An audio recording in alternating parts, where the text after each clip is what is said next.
किसान और जादुई कबूतर। एक गांव में रामू नाम का एक गरीब किसान रहता था। वो दिन रात खेतों में मेहनत करता, मगर उसके पास इतना अनाज भी नहीं होता था कि परिवार को भरपेट खिला सके। एक दिन रामू खेत जोत रहा था कि तभी अचानक एक सुंदर सफेद कबूतर उसके सामने आकर बैठ गया। उस कबूतर की आंखों में एक अजीब सी चमक थी।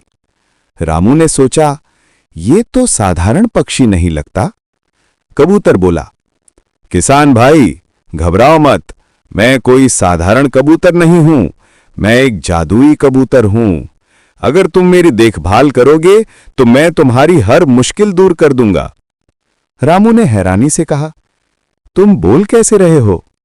कबूतर मुस्कुराया और बोला, जहां विश्वास और दया होती है वहां चमत्कार होता है। रामू ने उसे अपने घर में पाला। कबूतर रोज सुबह अपनी चोंच से सोने के छोटे छोटे दाने गिराता था।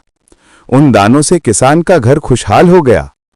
लेकिन गांव का एक लालची व्यापारी ये सब देख रहा था। उसने सोचा, अगर मैं इस जादुई कबूतर को पकड़ लूं तो हमेशा अमीर हो जाऊंगा। एक रात वो कबूतर चुराने आया, लेकिन जैसे ही उसने उसे पकड़ने की कोशिश की, कबूतर अचानक चमक उठा और हवा में उड़ गया। व्यापारी डरकर भाग गया। अगली सुबह कबूतर फिर लौटा और किसान से बोला, याद रखना, लालच करने वाला कभी सुखी नहीं होता। तुम दयालु हो, इसलिए मैं हमेशा तुम्हारी मदद करूंगा। रामू ने कबूतर को गले से लगाया और उसकी दी हुई सीख याद रखी। धीरे धीरे उसका खेत हरा भरा हो गया और वो गांव का सबसे खुशहाल किसान बन गया। सीख: दयालुता और विश्वास से ही खुशहाली आती है। लालच हमेशा विनाश की ओर ले जाता है।